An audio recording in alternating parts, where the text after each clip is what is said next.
दूसरे काम करते वक्त उन बातों को सोचता हूँ जिनके लिए मैं एहसानमंद हूँ, और मैं उनके बारे में सिर्फ सोचता नहीं हूँ या वो कोई रटी हुई बातें नहीं है, बल्कि मैं सचमुच तहे दिल से उन सब का शुक्रिया अदा करता हूँ। क्योंकि जो चीजें अभी आपके पास हैं, उनके बारे में जैसे ही आप अलग से महसूस करना शुरू करेंगे, आप अच्छी चीजों को आकर्षित करना शुरू करेंगे, क्योंकि आप एहसानमंद हैं। लेकिन शायद आप कहें मेरे पास ढंग की कार नहीं है, घर नहीं है, अच्छी सेहत नहीं है। भूल जाइए, ये वो चीजें हैं जो आप नहीं चाहते। उन चीजों को देखिए जो आपके पास हैं, जिनके लिए आप एहसानमंद हैं। मिसाल के लिए, मुझे देखने के लिए आपके पास 2 आंखें हैं, आपके कपड़े हो सकते हैं, आप कोई भी चीज पसंद कर सकते हैं जिसके लिए आप शुक्रगुजार हैं, और बहुत जल्द वो बाकी चीजें भी आपको मिल जाएंगी। हर किसी के साथ एक दौर आता है जब वो कहता है कि दोस्त कुछ भी ठीक नहीं हो रहा या बहुत बुरा हाल है, और मेरे साथ भी कुछ ऐसा ही हुआ था। मुझे एक बार एक पत्थर मिला। अक्सर मैं उसे थामे रहता था और उसे अपनी जेब में हमेशा अपने साथ रखता था, और जब भी मैं उस पत्थर को छूता तो किसी न किसी का शुक्रिया अदा करता। हर सुबह मैं उठता, इसे ड्रॉअर से निकालता, अपनी जेब में रखता और उनका सोचता जिनका मैं शुक्रगुजार हूँ, और रात में जब जेब खाली करता हूँ ये फिर निकल आता है। मुझे इसके साथ कुछ कमाल के अनुभव हुए हैं। साउथ अफ्रीका से एक दोस्त आया था। जब ये मेरी जेब से गिरा तो उसने पूछा, ये क्या है? ये क्या है? मैंने सारी बात बताई तो उसने इसका नाम रखा एहसानमंद पत्थर। एहसानमंद पत्थर। 2 हफ्ते बाद मुझे उसका साउथ अफ्रीका से ईमेल मिलता है। लिखा, मेरा बेटा एक लाइलाज बीमारी से मर रहा है, एक तरह का हेपेटाइटिस है। क्या तुम मुझे 3 एहसानमंद पत्थर भेज सकते हो? वो एक मामूली पत्थर था जो सड़क पर मिला था, तो मैंने कहा जरूर। मेरे लिए उन पत्थरों का खास होना जरूरी था, तो मैं नदी किनारे गया, चुनकर सही पत्थर निकाले और उन्हें उसे भेज दिया। 4 या 5 महीने बाद मुझे उसका ईमेल मिलता है। उसने कहा मेरा बेटा ठीक हो गया, अब एकदम नॉर्मल है और बहुत खुश है, और कहा तुम्हें एक बात बतानी है। हमने वो एहसानमंद पत्थर $10 के हिसाब से 1000 से ज्यादा पत्थर बेचे और वो सारा पैसा चैरिटी में दे दिया। आपका बहुत बहुत शुक्रिया। तो जैसा मैं हमेशा कहता हूँ, ये बेहद जरूरी है कि आप एहसानमंद रहें। आपकी जिंदगी को बदलने के लिए मैं आपको एक और सुझाव देना चाहूंगा, और ये इतना जबरदस्त है कि मेरे पास बताने के लिए शब्द नहीं कि आपके लिए कितना शक्तिशाली हो सकता है।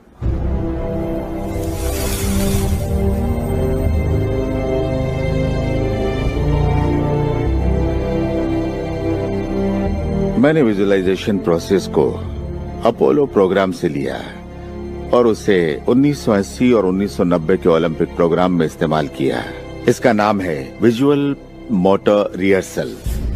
जैसा आप सोचेंगे वैसा ही पाएंगे।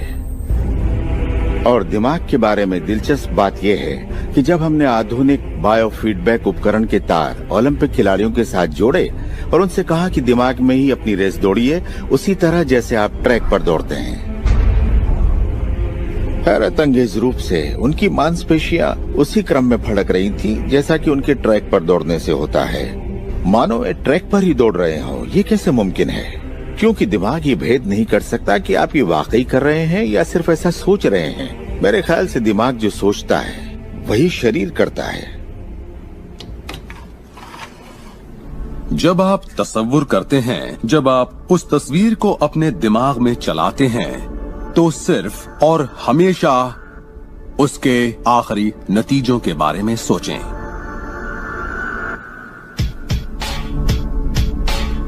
एक मिसाल देता हूं। अपने हाथ के पिछले हिस्से को इसी वक्त देखें, ठीक है? पिछले हिस्से को बारीकी से देखें। आपकी स्किन का रंग, तिल, नसें, अंगूठी, नाखून, नकली नाखून, सब कुछ देखिए।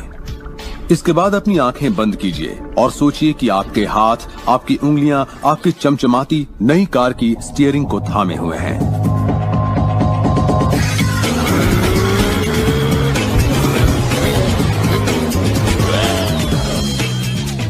ये एक ऐसा जबरदस्त तजुर्बा है, एक ऐसा जादू है जो इतना असली है कि आप कभी सोचेंगे भी नहीं कि आपको नई कार चाहिए, क्योंकि आपको लगेगा कि वो आपको मिल चुकी है।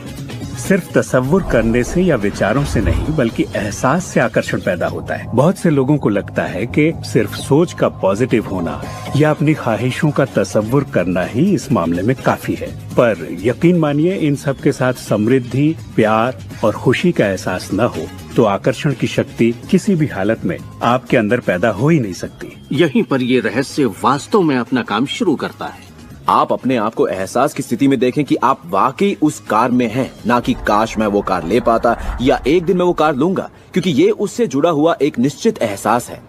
ये वर्तमान में नहीं है, ये दरअसल भविष्य है। अगर आप उसी एहसास में रहेंगे तो ये हमेशा भविष्य में ही रहेगा। खुशी महसूस कीजिए, आनंद महसूस कीजिए। उस अंधेरे कमरे में चाहे बेवकूफाना लगे, आप कहिए खुश रहिए। बहुत से लोग कहेंगे कि छोड़ो यार, क्या ये करना जरूरी है? हाँ, जरूरी है अगर आप बदलाव चाहते हैं।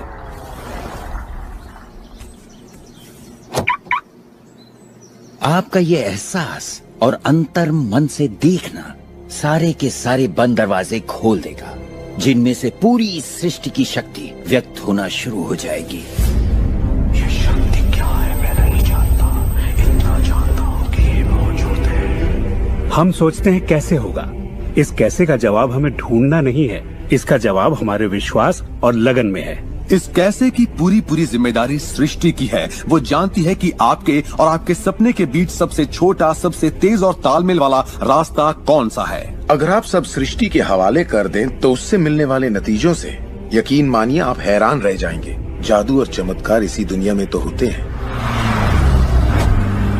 मैं आपसे कहूंगा कि आपको ये हर रोज करना चाहिए, मगर मेरी हिदायत होगी कि आप इसे काम समझकर न करें। इस रहस्य का पूरा सार सिर्फ और सिर्फ यही है कि आप अच्छा महसूस करें। इस पूरी प्रक्रिया को आप अपनी पूरी खुशी के साथ करें और जहाँ तक हो सके आप खुश रहें और सृष्टि के साथ अपना संतुलन बनाए रखें। वो लोग जो अपनी जिंदगी के रचनाकार खुद हैं, जो जिंदगी का आनंद उठाते हैं, और वो जो नहीं हैं, उनके बीच सिर्फ एक ही फर्क है, इस बात को लगातार अमल में न लाना। पर दूसरों के लिए ये उनकी आदत बन चुकी है और वो जहाँ जाते हैं जादू उनके साथ चलता है, क्योंकि वो हर वक्त इसे अमल में लाते हैं, ना कि सिर्फ एक बार किया और छोड़ दिया। लोग इसे कुछ वक्त के लिए अपनाते हैं और इसमें माहिर हो जाते हैं और वो कहते हैं ये जबरदस्त है, मैंने ये प्रोग्राम देखा है और मैं अपनी जिंदगी बदलने वाला हूँ। लेकिन फिर नतीजे सामने नहीं आते। नतीजे नदारद है, पर सतह के नीचे से नतीजे बस बाहर निकलने को हैं।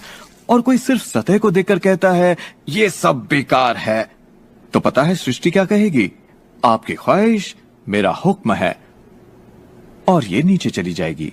आकर्षण के सिद्धांत को मैं अब अमल में लाना चाहता था, देखना चाहता था कि उससे क्या फायदा होगा। और 1995 में मैंने एक चीज बनाई जिसे कहते हैं विजन बोर्ड, जिस पर अपनी चाहत की हर चीज काट कर मैं लगा देता, जैसे एक कार या एक घड़ी या मेरे सपनों का जीवन साथी। तो ये था मेरे सपनों का बोर्ड, मेरा विजन बोर्ड। तो हर रोज मैं अपने दफ्तर में बैठे बैठे उस बोर्ड को देखता और उन चीजों की मन में छवि बनाने लगता, मानो मैंने उन्हें पा लिया। मैं घर बदलने की तैयारी करने लगा। घर का सारा फर्नीचर, सारे बक्से एक कमरे में रखता और 5 सालों में मैंने 3 घर बदले। फिर मैं कैलिफोर्निया आया और ये घर लिया और 1 साल तक इसे रेनोवेट किया। फिर जाकर मैंने अपने पुराने घर से अपना सारा सामान मंगवाया। एक दिन सुबह के करीब 7:30 बजे थे। मेरा बेटा मेरे दफ्तर में आया। एक बक्सा जो 5 सालों से बंद पड़ा दरवाजे के पास रखा था, मेरा बेटा उस पर बैठकर पैरों से उसे बजाने लगा। तो मैंने कहा, बेटा डिस्टर्ब मत करो, मैं कुछ काम कर रहा हूँ। इन बक्सों में क्या है डैडी? इसमें मेरे विजन बोर्ड्स हैं बेटे। ये विजन बोर्ड क्या है? मैंने कहा, बेटे इन्हीं पर मैं अपने गोल्स का, अपनी मंजिलों का खाका बनाकर लगा देता हूँ, मेरी ख्वाहिशों की तस्वीर। 5 साल का नन्हा मुन्ना भला इसे क्या समझता। तो मैंने उससे कहा कि बेटे मैं तुम्हें समझाता हूँ, मैं तुम्हें दिखाता हूँ ये क्या है। और जब मैंने विजन बोर्ड को बाहर निकाला तो उसमें एक घर की तस्वीर थी, वही घर जिसके बारे में मैं 5 साल पहले सोचा करता था। और सबसे ताज्जुब की बात यह थी कि हम उसी घर में रह रहे थे, उस तरह के घर में नहीं। मैंने अपने सपनों का घर कब खरीदा, उसे कब रेनोवेट किया, मुझे पता भी नहीं चला। फिर मैंने उस घर को देखा और मैं रोने लगा, क्योंकि ये मेरे लिए एक चमत्कार था। आप रो क्यों रहे हैं? बेटे अब मैं जान गया हूँ कि आकर्षण का सिद्धांत कैसे काम करता है। बेटे, मैं समझ गया हूँ कि इच्छा शक्ति से क्या नहीं हो सकता। मेरी पूरी जिंदगी मेरी आंखों के सामने है। जिस तरह मैंने अपनी कंपनियां खड़ी की, उसी तरह मैंने अपना घर भी बनाया। मैंने अपने सपनों का घर खरीदा और मुझे पता तक नहीं चला। कल्पना सब कुछ है, ये जिंदगी के आने वाले आकर्षणों की झलक है। तय कीजिए आप क्या चाहते हैं। यकीन कीजिए कि आप उसे पा सकते हैं। आप उसके हकदार हैं और ये भी कि ये मुमकिन है। और फिर हर रोज कई मिनटों तक अपनी आंखें बंद करके जो आप चाहते हैं उसका तस्वुर कीजिए और महसूस कीजिए कि आप उसे पा चुके हैं। फिर जिसके लिए आप एहसानमंद हैं उस पर ध्यान लगाइए, उसका तहे दिल से शुक्रिया अदा कीजिए। फिर रोजमर्रा के काम में लग जाइए और उसे सृष्टि पर छोड़ दीजिए। भरोसा रखिए कि सृष्टि अवश्य उसे साकार करेगी।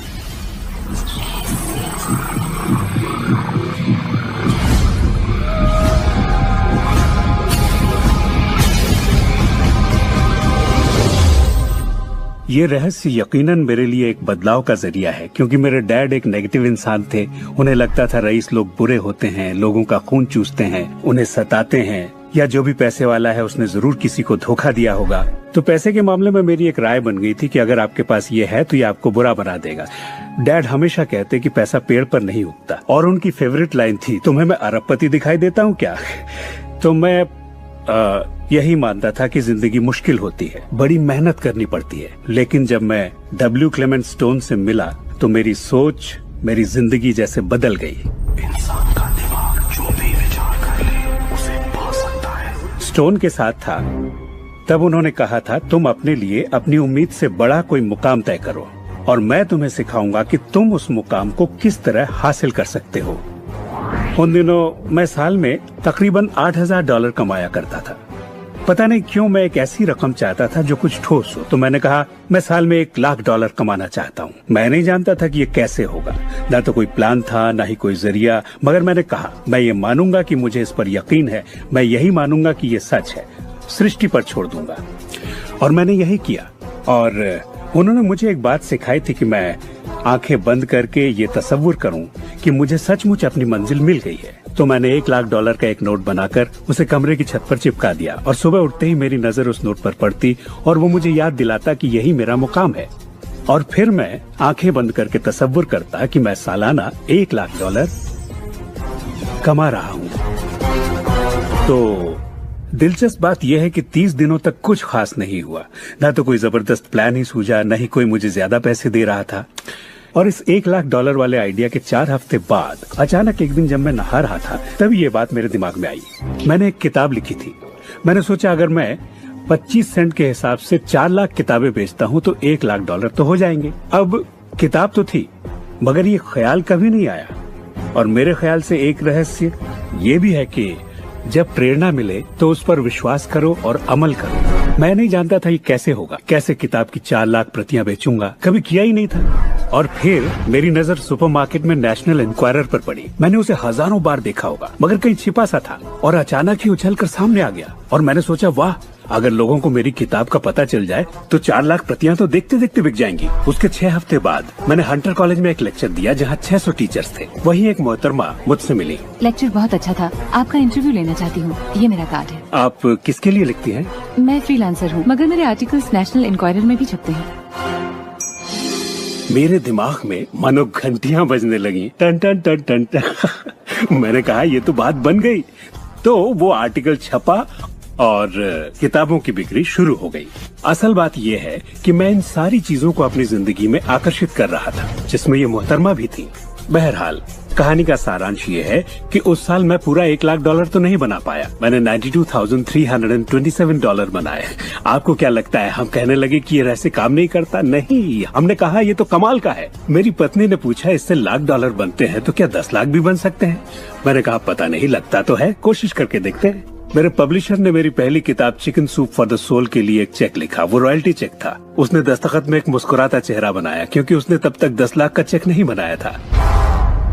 और इसलिए मैं अपने तजुर्बे से जानता हूँ, क्योंकि मैं इसे आजमाना चाहता था, क्या रहस्य वाकई काम करता है। और हमने आजमाया, ये वाकई काम करता है। और आज मेरी जिंदगी का हर एक दिन उसी की देन है। मैं जानता हूँ कि बहुत से लोग जो ये देख रहे हैं वो क्या सोच रहे होंगे। कि मैं ज्यादा पैसे किस तरह आकर्षित कर सकता हूँ अपनी जिंदगी में।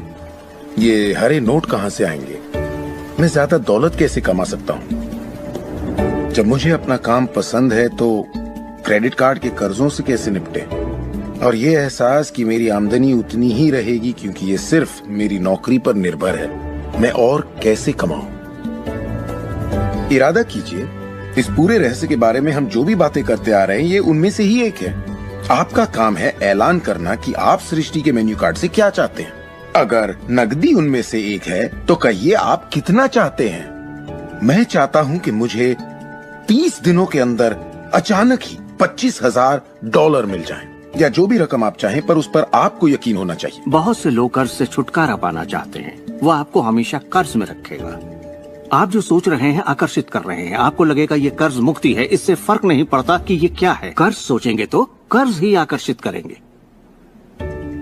आप कर्ज अदायगी का स्थायी बंदोबस्त करें और अपनी सुख समृद्धि के बारे में सोचें। अक्सर लोग मुझसे कहते हैं अगले साल मैं अपनी आमदनी दुगनी करना चाहता हूँ, मगर वो ऐसा कुछ भी नहीं करते जिसे करने से उनकी आमदनी दुगनी हो सके, और फिर वो आकर मुझसे कहते हैं ये मेरे बस की बात नहीं है। तो आप जानते हैं आपकी ख्वाहिश मेरा हुक्म है। जब भी आप अभाव के बारे में सोचते हैं और उस बात की चर्चा अपने परिवार में करते हैं, या अपने दोस्तों से कहते हैं, या बच्चों से कहते हैं हमारे पास पैसे नहीं हैं, हम अफोर्ड नहीं कर सकते, तो क्या होगा? आप कभी अफोर्ड नहीं कर पाएंगे क्योंकि आप वही ज्यादा आकर्षित कर रहे हैं जो आपके पास नहीं है। अगर आप सुख चाहते हैं तो सुख के बारे में सोचिए, और अगर आप समृद्धि चाहते हैं तो समृद्धि के बारे में सोचिए। इस रहस्य को समझने से पहले मुझे बिल के नोटिस आते थे। हर रोज डाक से आई बिलों की गड्डियां मेरा इंतजार करती, तो मैंने सोचा इन्हें कैसे रोका जाए। आकर्षण का सिद्धांत कहता है कि आप जो सोचते हैं वही पाते हैं। तो जब मुझे बैंक का स्टेटमेंट मिला, मैंने टोटल को मिटा दिया और उसकी जगह एक नए टोटल को लिखा। मैंने बिल्कुल वही लिखा जो मैं बैलेंस में देखना चाहता था। तो मैंने सोचा अगर मैं चेक्स आने का तस्वीर करूं तो कैसा रहेगा, और मैं ज्यादा चेक्स आने का तस्वीर करने लगा। सिर्फ एक ही महीने में बदलाव आना शुरू हो गया। वाकई हैरत होती है, आज मुझे सिर्फ चेक्स मिलते हैं। कुछ बिल भी होते हैं मगर ज्यादा होते हैं चेक्स। मुझे हमेशा बताया गया कि पैसों के लिए मेहनत करनी पड़ती है, तो उसकी जगह मैंने कहना शुरू किया पैसा बहुत आसानी से मिलता है। शुरू में ये झूठ लगता है, दिमाग से ये बात उठेगी ये झूठ है, ये मुश्किल है, तो आपके दिमाग में कुछ वक्त ये सब टेनिस के खेल की तरह चलता रहेगा। बात अगर धन दौलत की हो तो धन दौलत आपकी सोच है। आप कैसे सोचते हैं इस पर निर्भर करता है। मैं जब लोगों को बैठकर सिखाती हूँ तो उसका 80% भाग उनके मनोविज्ञान और सोच के बारे में होता है। लोग तो मुझसे कहते हैं कि हाँ आप कर सकती हैं, मैं नहीं। पर हर इंसान अपनी आर्थिक स्थिति और अपने रिश्तों को बदलने की काबिलियत रखता है। ऐसे बहुत से लोग हैं जिन्होंने भले ही बेशुमार दौलत कमा ली हो, मगर उनके रिश्ते सड़ चुके होते हैं, जैसा लोग आम जुबान में बोलते हैं। और ये कोई दौलत नहीं है। आप बेशक दौलत के पीछे भागिए, दौलतमंद बन जाइए, मगर ये अमीर होने की गारंटी नहीं है। मैं ये नहीं कह रहा कि पैसा अमीरी का हिस्सा नहीं है, ये बेशक है, मगर ये एक हिस्सा है। और मैं ऐसे लोगों से भी मिलता हूँ जो खुद को आध्यात्मिक कहते हैं, मगर वो हमेशा बीमार और फटेहाल होते हैं। वो भी कोई अमीरी नहीं है। हमें जिंदगी के हर पहलू में अमीर होना चाहिए। पश्चिमी देशों में ज्यादातर लोग कामयाबी के पीछे भागते हैं। उन्हें घर चाहिए, बढ़िया बिजनेस हो और ऐशो आराम की सारी चीजें हो। मगर रिसर्च से ये पता चला कि इन चीजों के मिलने पर भी हमें जो असल में चाहिए उसकी कोई गारंटी नहीं है, और वो है खुशी। तो हम इन सारी चीजों को खरीदते हैं ये सोचकर कि वो हमें सुख देंगी, मगर ये गलत है। पहले हमें अंदरूनी खुशी, मन की शांति और अंतरात्मा को ढूंढना होगा, और फिर ये सारी चीजें हमें सुख दे पाएंगी।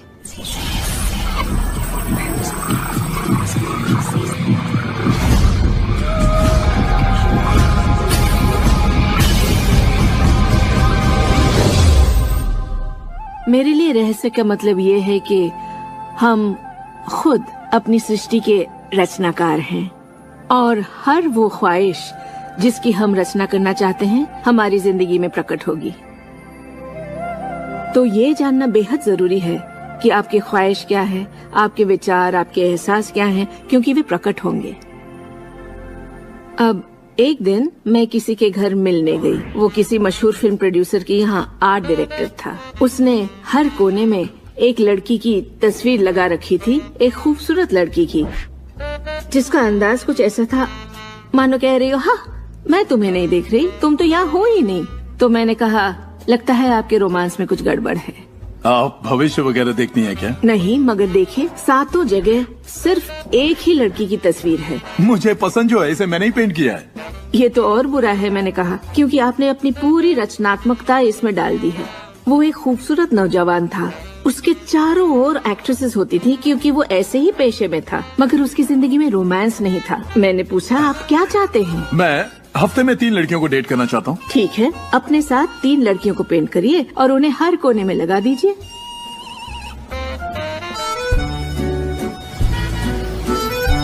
छह महीनों बाद मैं उससे यूरोप में मिली और मैंने पूछा कैसा चल रहा है आपका रोमांस? ग्रेट। वो सभी मेरे साथ डेट पर जाना चाहती हैं। क्योंकि यही आपकी ख्वाहिश है। मैं हफ्ते में 3 डेट्स पर जाता हूँ, वो सभी मेरे लिए झगड़ती हैं। और क्या चाहिए? अब मैं लाइफ में सेटल होना चाहता हूँ, मैं शादी करना चाहता हूँ और सिर्फ उसी से रोमांस। तो पेंट करिए, ठीक है? और उसने एक खूबसूरत रूमानी रिश्ते की तस्वीर बनाई और 1 साल बाद उसने शादी कर ली। आज वो बेहद खुश है। पर पहले आखिर ऐसा क्यों नहीं हो पाया? ये ख्वाहिश बरसों से उसके अंदर थी, मगर ऐसा हो नहीं सका। उसकी ख्वाहिश सच नहीं हो पाई क्योंकि उसके बाहरी माहौल में, यानी उसके घर में और उसकी ख्वाहिशों के बीच हमेशा एक विरोधाभास रहता था और यही अड़चन थी। अब आप भी ये रहस्य जान गए हैं तो आजमाना शुरू कीजिए। आपके रिश्तों में आपको पहले ये समझना जरूरी है कि रिश्ते में शामिल कौन हो रहा है।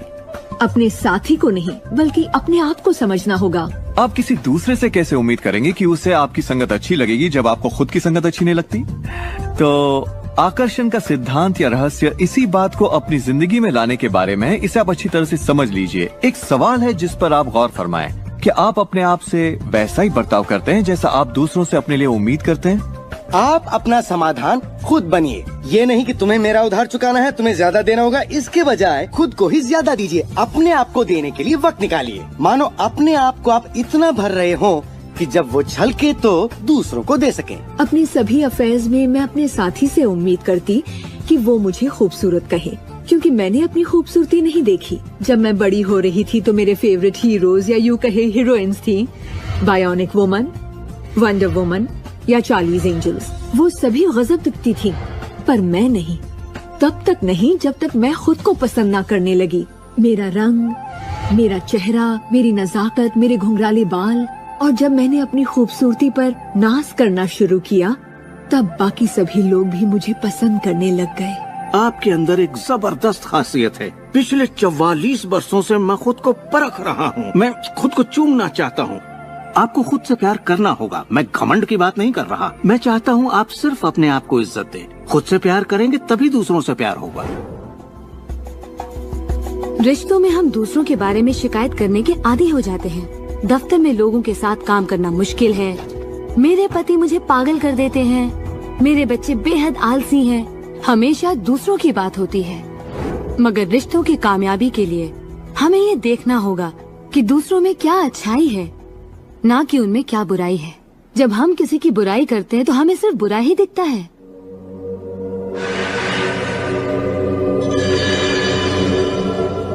आपके रिश्तों में भले ही कितनी भी कड़वाहट हो, आपस में न बनती हो, रोज रोज झगड़े होते हो, तुम क्या समझते हो अपने आप को? जो करना है कर लो, जाओ। उन रिश्तों को भी आप ठीक कर सकते हैं। बस एक कागज लीजिए और अगले 30 दिनों तक रोज उस शख्स के बारे में वो सारी बातें लिखिए जो आपको अच्छी लगती हैं। उन कारणों के बारे में सोचिए कि आप उससे क्यों प्यार करते हैं। आपको उसका मजाक करना पसंद है, उसका मदद करना पसंद है, और आप पाएंगे कि आपको उसकी खूबियाँ बेहद पसंद हैं और आप उसकी तारीफ करेंगे तो बदले में आपको भी वही मिलेगा और प्रॉब्लम हवा हो जाएंगी। हम दूसरे लोगों को काबू में नहीं कर सकते, चाहे जितनी भी कोशिश कर लें। मान लीजिए आपके घर कोई आता है जिसका मूड बिगड़ा हुआ है और आपका मूड बहुत अच्छा है, तो आप खुद को कहीं और पाएंगे, अपनी ही खुशनुमा दुनिया में। आकर्षण के सिद्धांत के जरिए अपनी खुशी हम खुद पा लेते हैं। कई बार आप खुद को खुश रखने का मौका किसी और को दे देते हैं, पर वो आपको खुश नहीं कर पाते जो आप चाहते हैं। क्यों? क्योंकि अपनी खुशियों के जिम्मेदार सिर्फ आप हैं। अपने आप को खुश रखना आपका काम है। आपके माता पिता, बेटा, पति, वो चाहे जो भी हो, आपकी खुशियों की चाबी किसी और के पास नहीं हो सकती। आपकी खुशियों की चाबी सिर्फ आपके पास है।